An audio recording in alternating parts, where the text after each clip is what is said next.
인물 소개. 이기풍 목사는 1865년 평양에서 태어났습니다. 그는 어린 시절부터 총명함으로 이름이 알려진 사람이었습니다. 사서오경을 줄줄 외웠고 12살에는 백일장에서 장원을 할 만큼 뛰어난 재능을 보였습니다. 정의감과 의협심도 강해 백성들에게 횡포를 부리던 평양 좌수를 폭행했다가 옥살이를 하기도 했습니다. 그러나 그의 젊은 시절은 복음과는 거리가 멀었습니다. 그는 동학에 가담했고 1890년 평양거리에서 노방전도를 하던 마페 선교사에게 돌을 던져 턱뼈를 부러뜨리는 사건을 일으키기도 했습니다. 이 사건은 그의 인생을 바꾸는 전환점이 되었습니다. 어느 날 그는 꿈속에서 이런 음성을 들었다고 합니다. 기풍아, 기풍아, 왜 나를 핍박하느냐? 너는 나의 복음을 증언할 사람이다. 그 이후 그의 삶은 완전히 달라졌습니다. 1894년 전군보의 전도를 통해 예수 그리스도를 영접했고 1896년에는 스왈렌 선교사에게 세례를 받았습니다. 이후 그는 매서인이 되어 함경도를 돌며 성경을 전하는 삶을 시작했습니다. 자신이 핍박했던 복음 앞에서 그는 평생 빚진 마음으로 살겠다고 결단했습니다. 이기풍 목사는 1901년 평양 장대현 교회에서 장로가 되었고 황해도에서 조사로 사역했습니다. 마페 선교사의 권면으로 1903년 평양신학교에 입학하게 됩니다. 신학을 공부하던 중 첫 아들을 얻었지만 아내를 잃는 깊은 슬픔을 겪었습니다. 그러나 그는 그 고난 속에서도 부르심을 포기하지 않았습니다. 그리고 1907년 길선주와 서경조 등 함께 평양신학교 제1회 졸업생으로 목사 안수를 받게 됩니다.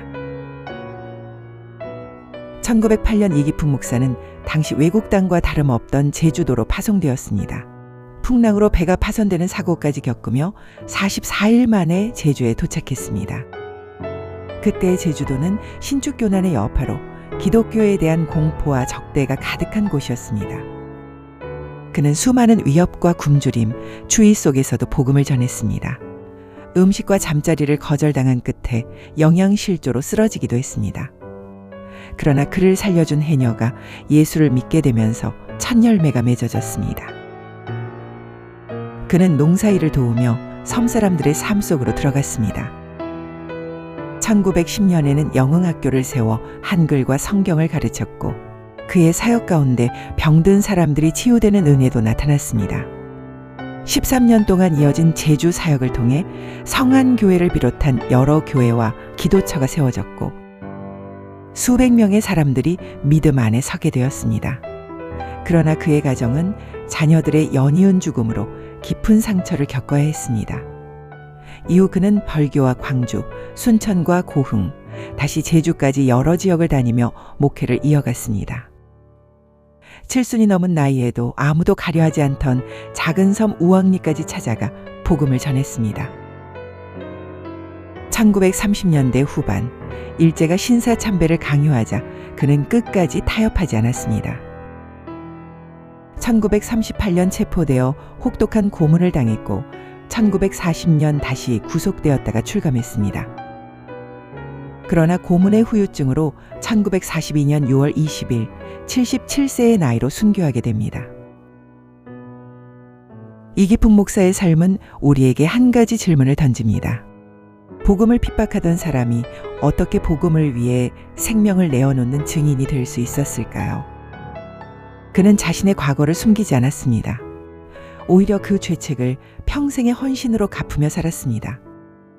끝까지 복음을 증언한 그의 삶은 오늘의 그리스도인들에게 조용히 말합니다. 신앙은 편안함이 아니라 끝까지 걸어가야 할 길이라고.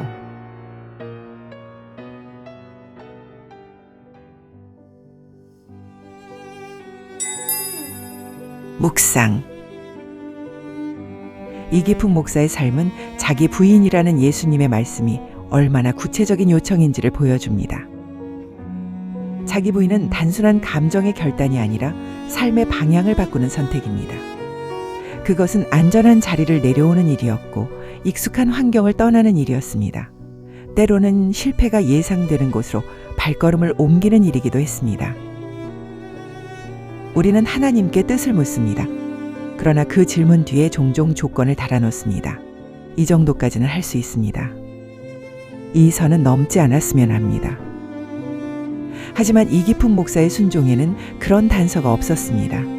그는 어디가 편한지를 묻지 않았고 어디가 가능성이 높은지를 따지지도 않았습니다.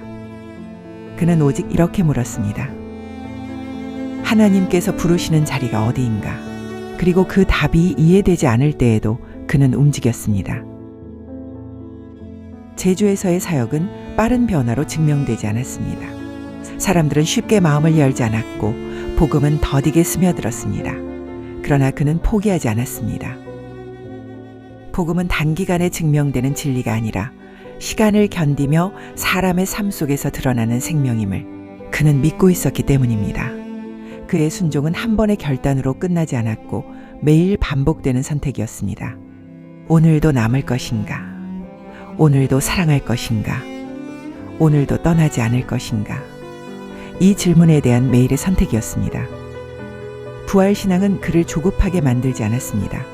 열매가 보이지 않는 날에도 하나님께서 이미 보이지 않는 곳에서 일하고 계심을 그는 신뢰했습니다. 그래서 그는 자신의 사역을 스스로 증명하려 애쓰지 않았고 결과로 자신을 평가하지도 않았습니다. 그는 단지 오늘의 자리를 성실하게 살아냈습니다. 이기풍 목사의 삶은 신앙이 언제 완성되는지를 말해줍니다. 신앙은 성공했을 때 완성되는 것이 아니라 끝까지 자리를 지켰을 때 완성됩니다. 부활을 믿는 사람은 오늘의 결과로 자신을 증명하지 않습니다. 대신 하나님께서 마지막을 완성하실 것을 믿고 오늘의 부르심에 충실히 응답합니다. 이기풍 목사의 삶은 지금도 조용히 말합니다. 신앙은 빠르게 가는 길이 아니라 끝까지 남아있는 길이라고.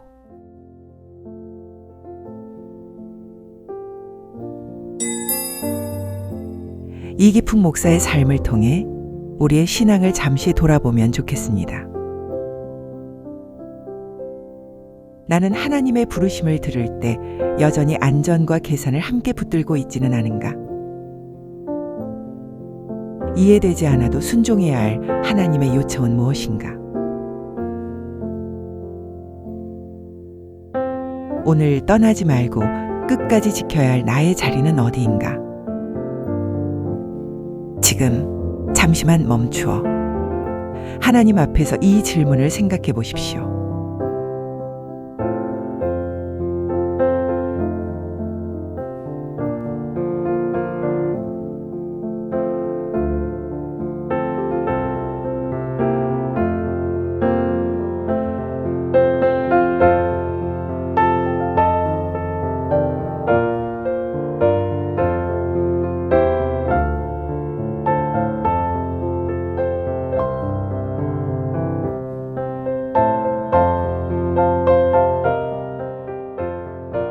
이기풍 목사는 편한 길을 선택하지 않았습니다. 그는 이해되지 않는 부르심 앞에서도 떠나지 않았고 맡겨진 자리를 끝까지 지켰습니다. 오늘 우리의 삶 속에서도 하나님께서 맡기신 그 자리를 끝까지 지켜내는 믿음이 있기를 바랍니다. 그 믿음의 자리에서 하나님께서 이루실 일을 기대하며 살아가시기를 바랍니다.